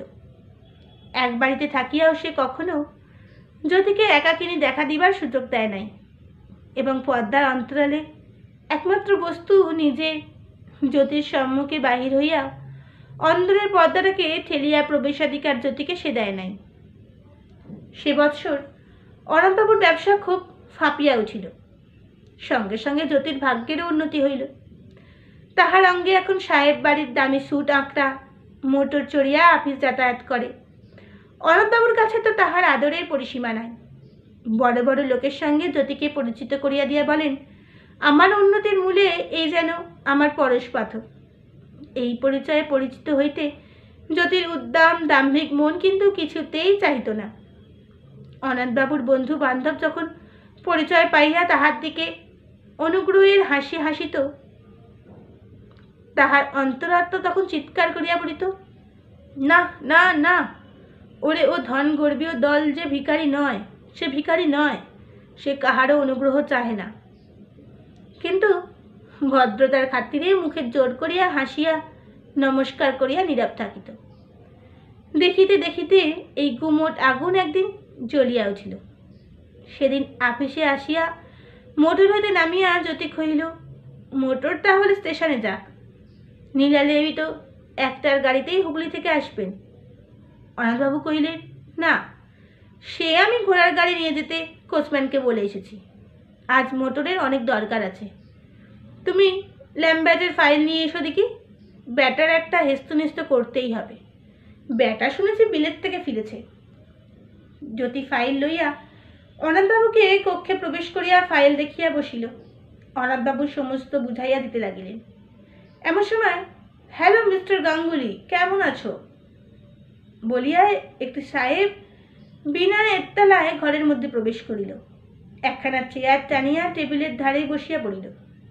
না করিল ভদ্রতা অনুযায়ী সম্ভাষণ, না করিল টুপি খুলিয়া ভদ্র ব্যবহার। জ্যোতি উত্তপ্ত হইয়া উঠিল। অনন্তবাবু কিছু বলিবার পূর্বেই সাহেবটি পুনরায় কহিল, তোমার রাস্তায় কুড়িয়ে আনা ভাগ্যবান ভিখারিটি কই, সেই জ্যোতি? জ্যোতির দেহের ভিতরের রক্ত টকবক করিয়া ফুটিয়া উঠিল। এই লোকটি মিস্টার ল্যাম্বার্ট, একজন ঘাগি বৃদ্ধ দালাল, আর ব্যবসার জীবনে অনন্তবাবুর দক্ষিণাস্ত। অন্যায় পন্থার ব্যবসায় শ্রীবৃত্তি সাধনে এমন সহায়ক কেউ ছিল না, আর বুঝি মেলেও না। অনন্তবাবু আপিসেও তাহার অপ্রতিহত প্রতাপ ছিল, কিন্তু জ্যোতি তাহাকে দেখে নাই। জ্যোতি অনাথবাবুর আশ্রয়ে আসিবার পূর্বেই সে বিলাত গিয়াছিল। বিলাত হইতে ফিরিয়া আজই সে আপিস আসিয়াছে। অনন্তবাবু কিন্তু ল্যাম্বার্টকে দেখিয়া মুখে সানন্দ সম্ভাষণ করিয়া বলল বটে, কিন্তু কিছু বিব্রত হইয়াও পড়িলেন, কারণ টেবিলের ওপর ল্যাম্বার্ট সংক্রান্ত গোপনীয় কাগজগুলি তখন ছড়ানো। অনন্তবাবু তাড়াতাড়ি কাগজগুলো গুটাইতে গুটাইতে তাহার সহিত আলাপ করিতে লাগিলেন, কিন্তু অনন্তবাবু এই বিব্রত কাগজ সরাইবার চেষ্টা চতুর দালালের তীক্ষ্ণ দৃষ্টি এড়াইল না। সে তাড়াতাড়ি টেবিলের উপর ঝুঁকিয়া কাগজগুলো লেখা পড়িবার চেষ্টা করিয়া আন্দাজ করিলেন এগুলো কি। আমার কাগজ বলেই বোধ হচ্ছে না বলিয়াই সে কাগজগুলো টানিয়া লইবার জন্য হাত বাড়াইল। উত্তপ্ত জ্যোতি লোকটার এই অসহনীয় স্পর্ধায় চলিয়া উঠিল। লোকটা কাগজে হাত দিবার পূর্বেই জ্যোতি ক্ষিপ্র হস্তে কাগজগুলো টানিয়া লইয়া আপনার পিছন দিকে লুকাইয়া অতি দীপ্তভাবে কহিল, তুমি কি ভদ্রলোক? অপমানে মুখ চোখ লাল করিয়া সাহেব কহিলেন, কোন সাহসে তুমি? জ্যোতি তাহার মুখের কথা কাড়িয়া লইয়া কহিল, তোমার অভদ্র ব্যবহার দেখে বলছি। তুমি ভদ্রলোকের সঙ্গে কথা কইতে জানো না, ভদ্র ব্যবহার করতে জানো না, নইলে মিস্টার গাঙ্গুলির সামনে নিশ্চয়ই টুপি খুলতে। আবার তুমি তার ভদ্রতার সুবিধা গ্রহণ করে গোপনীয় কাগজ দেখতে চাও? সাহেব অগ্নিমূর্তি হইয়া জ্যোতির উপর ঝাঁপাইয়া পড়িলেন, কিন্তু সে ক্ষীণকায় বৃদ্ধ, আর জ্যোতি সবল যুবা। জ্যোতি অনায়াসে আপনাকে মুক্ত করিয়া সাহেবের ঘাট ধরিয়া শুধু ঘর হইতে নয়, একেবারে আপিস হইতে বাহির করিয়া দিয়া আসিল। সাহেব রসস্ফীত কণ্ঠে আমি দেখে নেব বলিয়া গায়ের ধুলো ঝাড়িতে ঝাড়িতে চলিয়া গেল। জ্যোতি ফিরিয়া আসিয়া দেখিল অনাথবাবু টেবিলে মুখ লুকাইয়া যেন কাঁদিতেছেন। সে স্তম্ভিত হইতে গেল। পদ শব্দে অনন্তবাবু মুখ তুলিয়া উতলার মতো অশ্রুরুদ্ধ কণ্ঠে বলিয়া উঠিলেন, কি করলে, কি করলে? তুমি ল্যাম্বার্টকে তাড়িয়ে দিলে। ও যে আমার পথে বসাবে, আমার জেলে যেতে হবে। ওহ, আমি দুধ দিয়ে কালসাপ পুষেছিলুম। যদি স্তম্ভিত হইয়া কিছুক্ষণ দাঁড়াইয়া রহিল, তারপর পকেট হইতে কতগুলো কাগজপত্র এক গোছা চাবি টেবিলের উপর ফেলিয়া দিয়া কহিল, আমি চললুম। আপিস হইতে বাহির হইয়া জ্যোতি স্থির করিল, না, আর কলকাতা নয়, এখান হইতে সে পালাইবে। এখানে এখন অন্য একটা চাকরি জুটাইয়া লওয়া তাহার পক্ষে কঠিন নয়। বহু সম্ভ্রান্ত ব্যবসায়ী সহিত সে পরিচিত, কিন্তু এই সম্প্রদায়ের উপর তাহার ঘৃণা জন্মিয়া গিয়াছে। অতি বড় স্বার্থপর ইহারা। স্বার্থ ইহাদের দুনিয়ার সবচেয়ে বড় জিনিস। আর এখানে থাকিলে সে অনাথবাবুকে এড়াইয়া চলিতে পারিবে না। কোনদিন আপনার অজ্ঞাতসারেই হয়তো তাহার দুয়ারে মাথা গুজিয়া দাঁড়াইবে? শুধু শুধু তাহাকে দেখিবার জন্য তাহার মনের মধ্যে শুভ্র পদ্ম কোরকটির মতো লাবণ্য ভরা একখানি ছবি ভাসিয়া উঠিল। সে স্টেশনে যাইবার জন্য একখানা চলন্ত ট্রামে উঠিয়া পড়িল। পকেট নোট কেসটা বাহির করিয়া সম্বল গণনা করিয়া দেখিল প্রায় 50 টাকা আছে। একবার মনে হইল তাই তো, হে অল্প সম্বল। পরক্ষণে সে হাসিল। মনে পড়িল তাহার কলিকাতা আসিবার কথা, আর সঙ্গে মনে পড়িল এই পল্লীবাসী বৃদ্ধে 2টি কথা। সে অসাধারণ, তাহার বিশেষত্ব আছে। ট্রামখানা হাওড়া ব্রিজের সম্মুখে আসিয়া দাঁড়াতেই সে নামিয়া পড়িল। তখন সেখানে উভয় পার্শ্বের ফুটপাত বিষম জনতা জমিয়া গিয়াছে। সকলে হাঁ হাঁ করিতেছে। আরেকটা ঘরের গাড়ির বিপুলাকার ঘোড়া উত্তেজিত হইয়া উন্মত্তের মতো ছুটিবার প্রয়াস পাইতেছে। কোচম্যান প্রাণপণ শক্তিতে তাহাকে রুখিবার চেষ্টা করিতেছে। ওই যা, লাগাম ছিঁড়িয়া গেল, ঘোড়াটা ছুটিল। মুহূর্তে গাড়িখানা চূর্ণ হইয়া যাইবে। জ্যোতি নামাইয়া গাড়িখানার দিকে একবার তাকাইয়া ছুটিল। এ কি, এ যে অনন্তবাবুর গাড়ি। আর ওই যে গাড়ির ভিতর যাইতেছে একখানি ঢাকাই শাড়ির অঞ্চল প্রান্ত নীলা। হ্যাঁ, সেই তো আজ একেবারে গাড়িতে তাহার মাসির বাড়ি হুগলি হইতে ফিরিবে। উন্মত্তের মতো অগ্রসর হইয়া ছিন্ন বলগা ঘোড়াটা ছুটিবার মুহূর্তেই তাহার ছিন্ন লাগাম ধরিয়া বিপুল বলে আকর্ষণ করিল। তাহাকে মারাইয়া 2-4 পথ গিয়া এই ঘোড়াটা দাঁড়াইয়া গেল। তখন কোচম্যান সহিস আসিয়া ঘোড়াটাকে ধরিতেই ছিন্ন বেশ রক্ত কলেবর জ্যোতি কাঁপিতে কাঁপিতে গাড়ির নিকট আসিয়া অতি ব্যগ্রভাবে 2টি হাত বাড়াইয়া ডাকিল। সে বুঝি কণ্ঠস্বর নয়, সমস্ত অন্তর তাহার ব্যাকুল আগ্রহে জ্বলিয়া উঠিল। নীলা, নীলা, নেমে এসো, নেমে এসো। তখন আর অভিমান নাই। উপেক্ষার বিনিময়ে তখন আর উপেক্ষা দিতে চায় না। তাহারা আহত। বুঝি মরণোন্মুখ হিয়াখানির আবরণে দইটাকে সকল বিপদ হইতে আবরিয়া রাখিতে চায়। তাহার প্রদীপ্ত চক্ষু অন্তরের পরম আগ্রহে ঝকমক করিয়া উঠিল। গাড়িখানা থামিতেই ভয়ার্ত নীলা গাড়ি হইতে নামিয়া দেখিল সম্মুখে 2 হাত বাড়াইয়া জ্যোতি, আর তাহার সেই প্রদীপ্ত আকাঙ্ক্ষার দৃষ্টি আরো দীপ্ত, আরো তীব্র। নীলা কমিতে নামিতে কহিল, না না, সরে যান আপনি। এ কি, এত রক্ত? প্রথম কয়েকটি নির্মম উপেক্ষা। না না, সরে যান কথাটা শেষ হইতে না হইতেই জ্যোতির সম্মুখে সমস্ত আধার হইয়া আসিল। সে অবশ দেহে পড়িয়া যাইতেছিল। পার্শ্বস্থ সহিষ্ঠা ঘোড়া ছাড়িয়া জ্যোতিকে ধরিতে ধরিতে কহিল, বাবুই তো ঘোড়া রুখিলেন দিদি, না তো আজ সব কি চান চলা যাতা। আহ, বহুত চোট লাগ গিয়া হ্যায়। নীলা তাড়াতাড়ি জ্যোতির অবশ দেহটা আপনার বাহু বেষ্টনে আঁকড়াইয়া ধরিয়া সহিষ্ঠার বাহু হইতে একরূপ কাড়াইয়া লইয়া কহিল, জলদি জলদি একখানা ট্যাক্সি ডাক, হাসপাতাল নিয়ে যেতে হবে। তারপর জ্যোতির রক্তাক্ত দেহের ওপর ঝুঁকিয়া করিয়া ডাকিল, সমস্ত অন্তর ফাটিয়া ডাকিল, জ্যোতিবাবু, জ্যোতি, জ্যোতি, ওগো। 3 দিন পর জ্যোতির জ্ঞান হইল। তখন সে মেডিকেল কলেজ হাসপাতালে। ধীরে ধীরে সব তাহার মনে পড়িল। সশঙ্ক জনতা, উন্মত্ত ঘোড়াটা, আর গাড়ির মধ্যে পাংশু মুখ ভয়ার্ত নীলা। তাহার সমস্ত অন্তরাত্মা ব্যাকুল হয়ে উঠিল। নীলা ভালো আছে তো? এমন সময় একটি ছাত্র আসিয়া তাহাকে সচেতন দেখিয়া সানন্দে কহিল, এই যে আপনার জ্ঞান হয়েছে, অনাথবাবু আর নীলিমা দেবী। জ্যোতি ব্যগ্রকণ্ঠে বলিয়া উঠিল, নীলা ভালো আছে? নীলা? ছাত্রটি কহিল, তিনি তো ভালোই আছেন, তার তো কোনো আঘাত লাগেনি।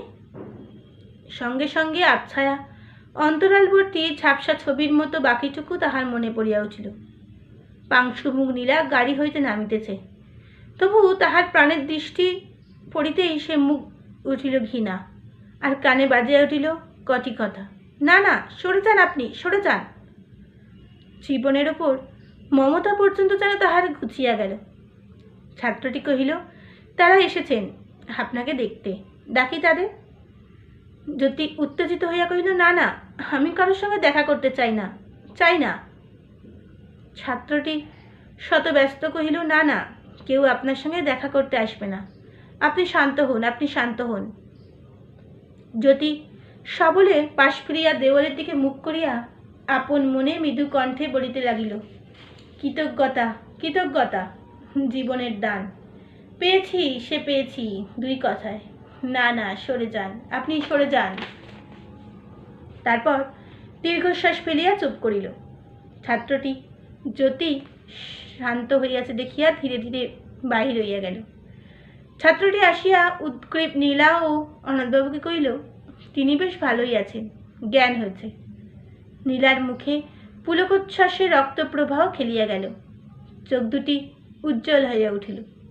ব্যগ্রকণ্ঠে কহিল, জ্ঞান হয়েছে, জ্ঞান হয়েছে, এসো বাবা, দেখে আসি। আমাদের কথা বলছে তাকে, তিনি বোধহয় আমাদের অপেক্ষা করে আছেন। ছাত্রটি গমনোদ্যত নীলাকে বাধা দিয়ে কহিলেন, না না, এখন যাবেন না। নীলা একটু বিরক্ত হইয়া দাঁড়াইয়া কহিল, কেন? কণ্ঠস্বরে এমন ভাব ফুটিয়া উঠিল যেন তাহার ন্যায্য অধিকারের কোনো অনধিকারী বাধা দিতেছে। ছাত্রটি মাথা চুলকাইয়া কহিল, মানে এখন আপনাদের সঙ্গে দেখা হওয়া নিরাপদ নয় আর কি। হয়তো তিনি উত্তেজিত হয়ে উঠবেন, তাতে করে ক্ষতি হতে পারে। এই কয়দিনের চিন্তায় শীর্ণ পাংশুমুখ অনাথবাবু স্খলিত করিতে কহিলেন, না না, আজ তাহলে দেখা করে কাজ নেই মা নীলা, কাল দেখা করব।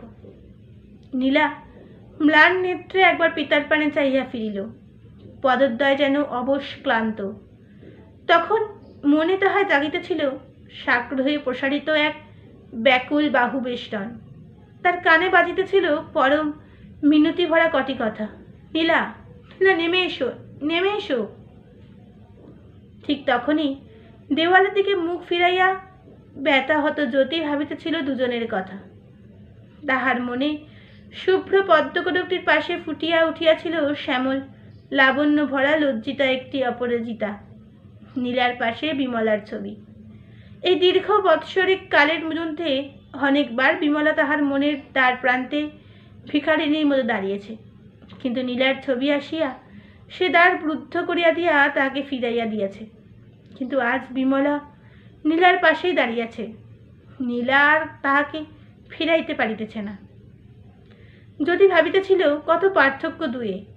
বিমলা চরম অপমানের প্রতিদানে তাহার অঙ্গের আগুন বুকে জ্বলাইয়া ধরিয়াছিল জীবন, আর নীলা অনুগ্রহের বিনিময়ে নিজের জীবন বিপন্ন করিয়া জীবন রক্ষা করার প্রতিদান দিল ঘৃণা, মর্মঘাতী প্রত্যাঘাত। পরদিন প্রাতে উঠিয়া নীলা বাহিরে যাইবার জন্য প্রস্তুত হইতে লাগিল। সাজসজ্জার প্রতি নীলার কোনোদিনই খুব বেশি লক্ষ্য ছিল না। সে তাড়াতাড়ি সামনে যাহা পাইল তাহাই টানিয়া পড়িয়া বাহির হইবার মুখেই থমকিয়া দাঁড়াইল। কেমন যেন মনে হইল এই সজ্জাটা বেশ ভালো হইল না, পাল্টাইয়া যাওয়া উচিত।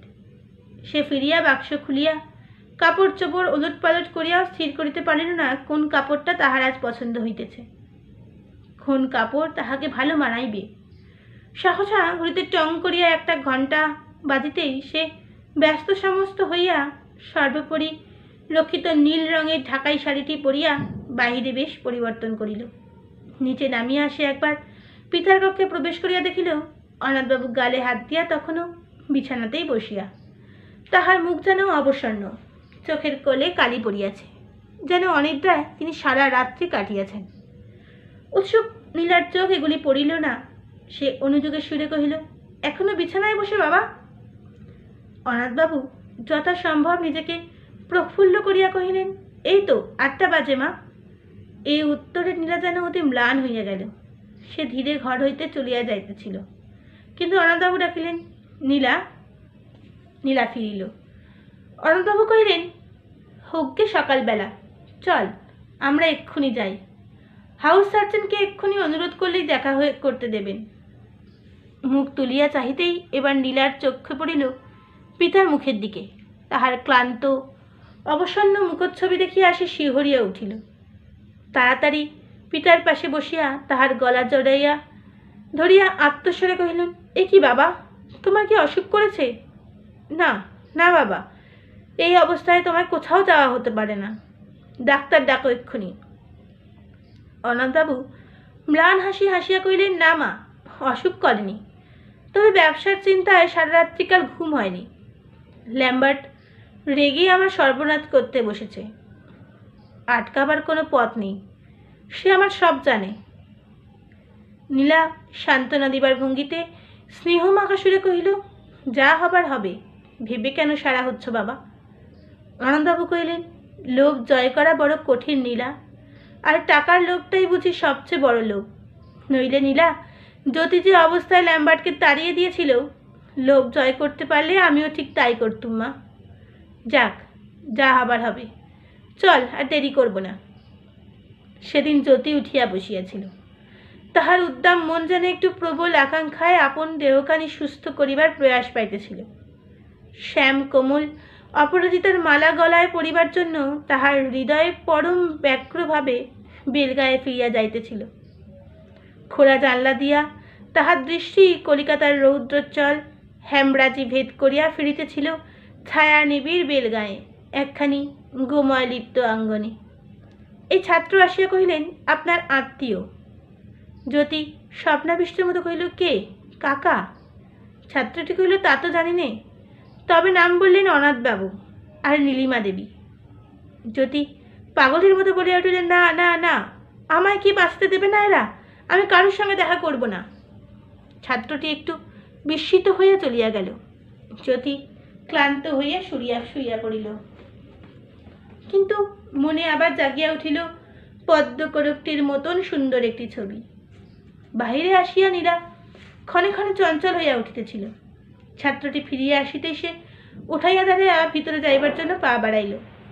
ছেলেটি একটু দুঃখিতভাবে কহিলেন, না, তিনি দেখা করতে চান না। নীলার সর্বাঙ্গ যেন হিম হইয়া গেল। রক্তহীন বিবর্ণ মুখে নিশ্চল কাঠের মূর্তির মতোই দাঁড়াইয়া রহিল, এক পা তখনও ভিতরের দিকে বাড়ানো। অনন্তবাবু ব্যাকুলভাবে উৎকণ্ঠার সহিত বলিয়া উঠিলেন, দেখা করতে চান না? আমাদের নাম করেছিলে নীলিমা দেবী, নীলা নীলা আর? ছেলেটি কহিল, হ্যাঁ অনাথবাবু, আর নীলিমা দেবী। অনন্তবাবু বললেন, হ্যাঁ, তিনি কি বললেন? ছেলেটি কহিলেন, না শুনলেই তিনি উচ্ছ্বসিত হয়ে উঠে বললেন যে তিনি। শেষটা বলিতে যেন কুণ্ঠিত হইতেছিল।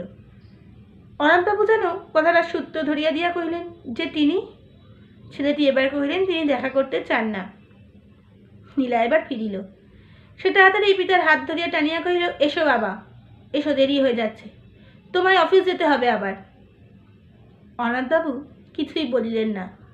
যন্ত্রচালিতের মতো নীলার অনুসরণ করিয়া মোটরে উঠিলেন। কিন্তু মোটর চলিবার পূর্বেই কহিলেন, তাই তো, যদি কি রকমটা হলো, একবার দেখে এলে হতো না মা?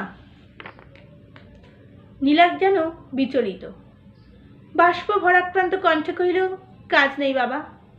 অনন্তবাবু কহিলেন, সে রোগী মানুষ মা, তার ওপরে রাগ। বন্যা আর বাদ মারিল না। নীলা দুই হাতে আপন মুখখানি ঢাকিয়া ফেলিল, কিন্তু শরীরটা কাঁপিয়া কাঁপিয়া উঠিতেছিল। অনাথবাবু তাড়াতাড়ি উঠিয়া কহিলেন, আমি দেখে আসি, সে নিশ্চয়ই। নীলা পিতার হাত দুটি চাপিয়া ধরিয়া বাধা দিয়া বলিল, না না না। জ্যোতির মনে আপনা আপনিই ফুটিয়া উঠিতেছিল পদ্মকরকটির মতো নীলা। কোনো ক্রমেই সে ছবি মুছিয়া যায় না, মুছিয়া যায় আবার জাগে।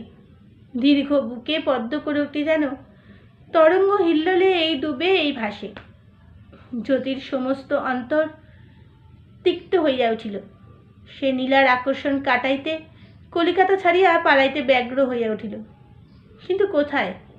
তাহার মন বলিয়া উঠিল, বেলগায়ে, বেলগায়ে, তাহার আপনজনের বুকে, তাহার খুড়া খুড়ি আর সেই সর্বোৎসহা নিরভিমানী বিমলার কাছে।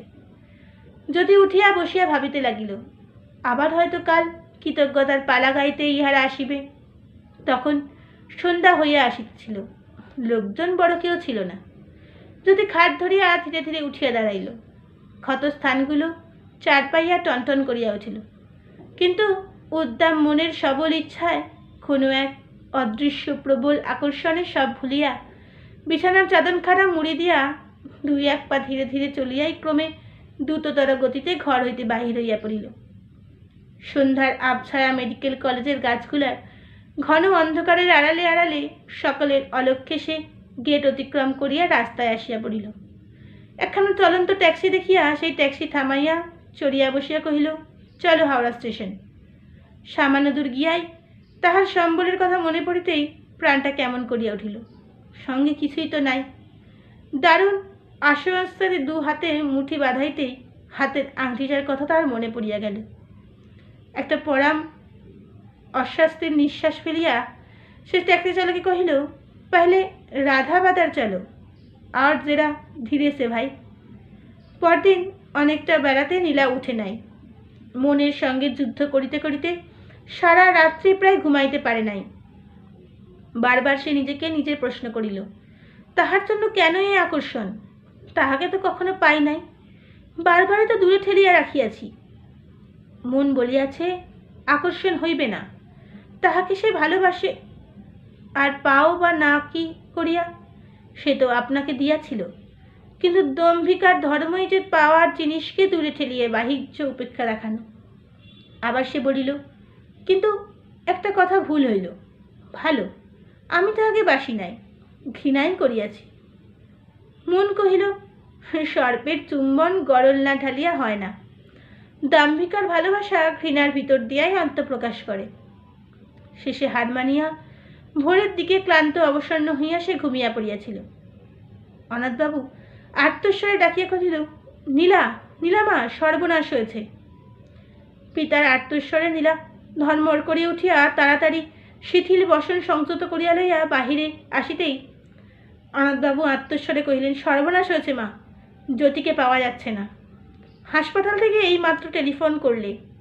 কাল সন্ধ্যের সময় সে লুকিয়ে বেরিয়ে কোথায় চলে গেছে। পাষাণ মূর্তির মতোই অপলক নেত্রে নিষ্পন্দ নীলা দরজার বাজু ধরিয়া দাঁড়িয়া রহিল। শত ব্যাক্র প্রশ্ন অন্তরে ঠেলিয়া উঠিলেও মুখ দিয়া একটি কথাও বাহির হইল না। এমন সময় একজন চাকর আসিয়া কহিল, রাধাবাজারের ঘোষমশাই এসেছেন। ঘোষমশাই অনাথবাবুর জুয়েলার। অনাথবাবু কহিলেন, না না, এখন যেতে বলে দে। চাকরটা কহিল, তিনিই বললেন জ্যোতিবাবুর কি খবর? অনাথবাবু ব্যস্ত হইয়া চলিতে চলিতে বললেন, জ্যোতি, জ্যোতি কোথায় ঘোষমশাই? বৃদ্ধ জুয়েলার ঘোষমশাই কহিলেন, কাল সন্ধ্যের সময় মশাই জ্যোতিবাবু বুকে পিঠে ব্যান্ডেজ বাঁধা আমার দোকানে এসে হাজির।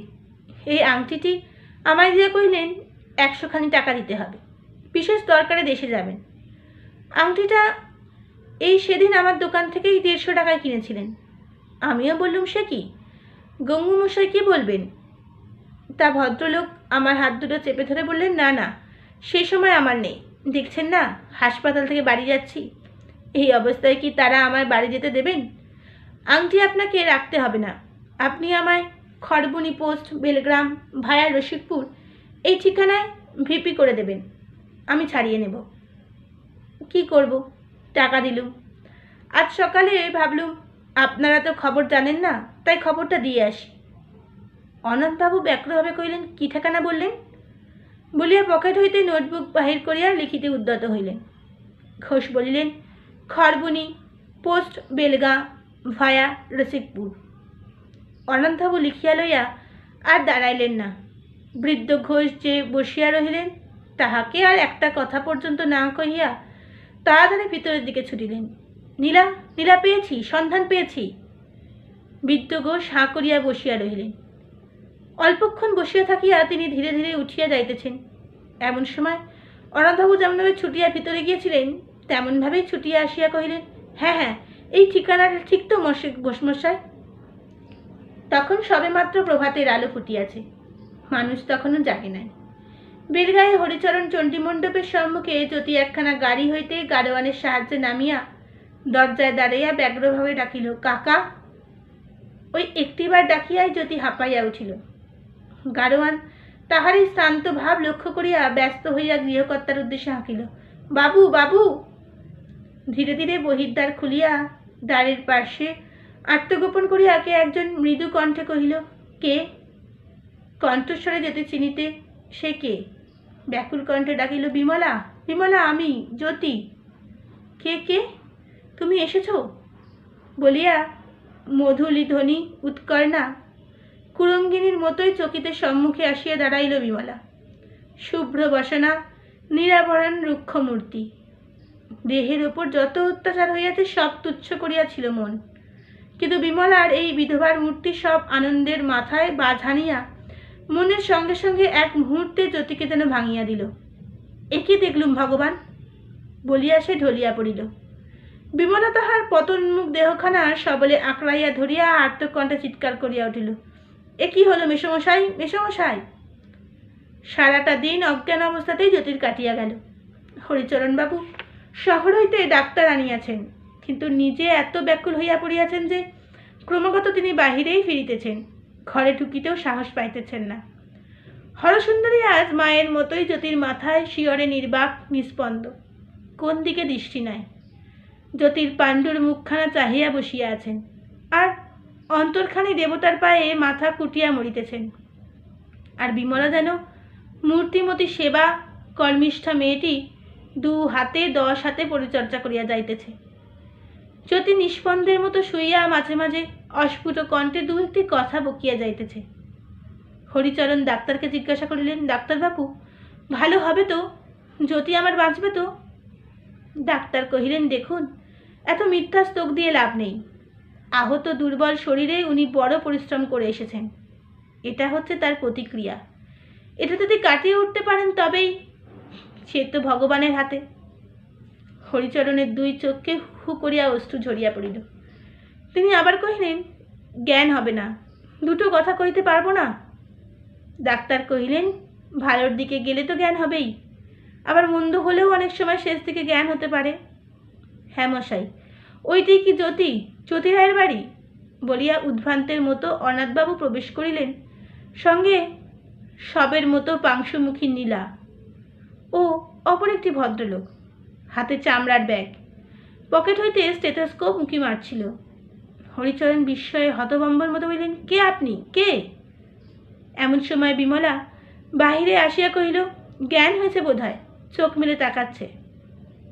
একসঙ্গে অনাথবাবু হরিচরণ সকলেই ব্যস্ত সমস্ত হইয়া জ্যোতিকে দেখিবার জন্য অগ্রসর হইলেন, কিন্তু অনাথবাবুর সঙ্গী ভদ্রলোকটি সকলের পদরোধ করিয়া কহিলেন, না না, তা হতে পারে না, এখন কেউ যেতে পারবেন না, রোগীর অনিষ্ট হতে পারে।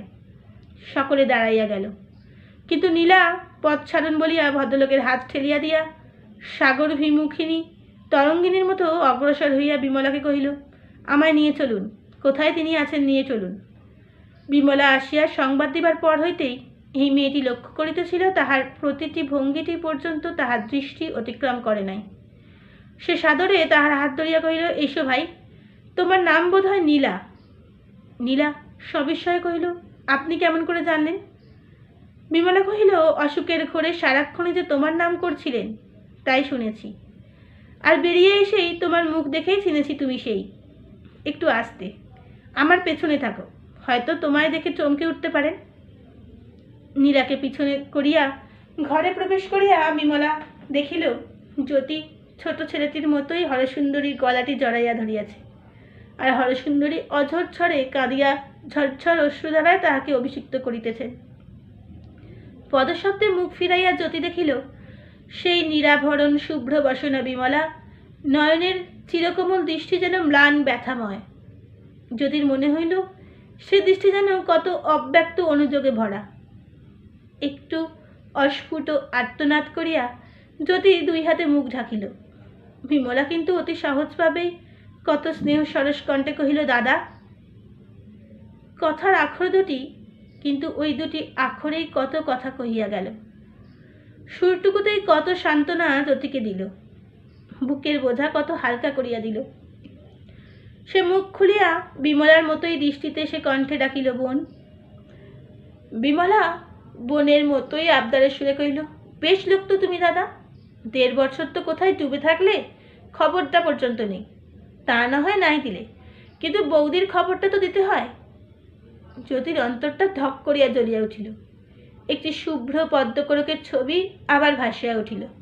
সে ছবি যেন ম্লান, বুঝিবা ঝরিয়া পড়িবে। জানি না সে উত্তেজনা না যাতনা। জ্যোতি আর্তকণ্ঠে ফুকাইয়া উঠিল, নীলা। আবার যেন তাহার জ্ঞান টুটিয়া যাইতেছিল। বিমলা ও হরসুন্দরী সশঙ্ক হইয়া উঠিলেন, নীলা, নীলা, নীলা। সমস্ত ঘরটা যেন ধ্বনিত উঠিতেছিল। নীলা আর থাকিতে পারিল না। সে বিমলাকে ঠেলিয়া ছুটিয়া গিয়া জ্যোতির বিছানায় আছড়ায় খাইয়া অজ্ঞান মুখ জ্যোতির মুখের উপর ঝুঁকিয়া আর্তকণ্ঠে ডাকিল। সে ডাক বুঝি প্রাণ ফাটিয়া বাহির হইল। কথা কও, ওকে কথা কও। অজ্ঞান মুখ জ্যোতি যেন প্রাণপণে আত্মসংবরণ করিয়া দুই হাতে নীলার মুখখানি ধরিয়া কহিল, নীলা, নীলা। বলিতে বলিতে সে নীলার মুখটি আরও নিকটে টানিয়া আনিয়া বিকার তৃষ্ণায় তাহার ওষ্ঠ ও গণ্ড চুম্বনে প্লাবিত করিয়া দিল। সকলের উপস্থিতির জন্য নীলার সর্বাঙ্গ লজ্জায় সংকুচিত হইয়া গেল। তথাপি সে মুখ সরাইল না। লজ্জাতেই হোক বা তৃপ্তিতেই হোক নীলার চক্ষু মুদিত করিল। তাহার মনে হইতে লাগিল সেইটুকু আঘাতেই জ্যোতির হৃৎস্পন্দন আকস্মাৎ বন্ধ হইয়া যাইতে পারে। পক্ষান্তরে খেয়ালের খেয়াল বাধা না দিলে প্রসন্নতার জন্য তাহার সকল ব্যাধি দূর হয়ে যাইতে পারে। নীলার অধরে সেই মৃত সঞ্জীবনী পান করিয়া সত্য সত্যই মিথপথযাত্রী জীবনের পথে ফিরিল। দুয়ারে তখন একজন বৈরাগী একতারা যোগে গাইতেছিল, বহুদিন পরে বধুয়া এলো, দেখা তো হতো না পরাণ গেলে। জ্বলন্ত উল্কা শরবত সংহার শ্যামল কোমলা ধরণীর মতো বিমলার বুক পুড়িয়া বিশ্বের সর্বসুখ তাহার নষ্ট করিয়াছিল। যাহার আঁচে হরিচরণ হরসুন্দরী অনাথবাবু ঝলসিয়া গেলেন, সেই আজ নীলার কণ্ঠহারে মধ্যমণি রূপে দীপ্তি পাইতে লাগিল।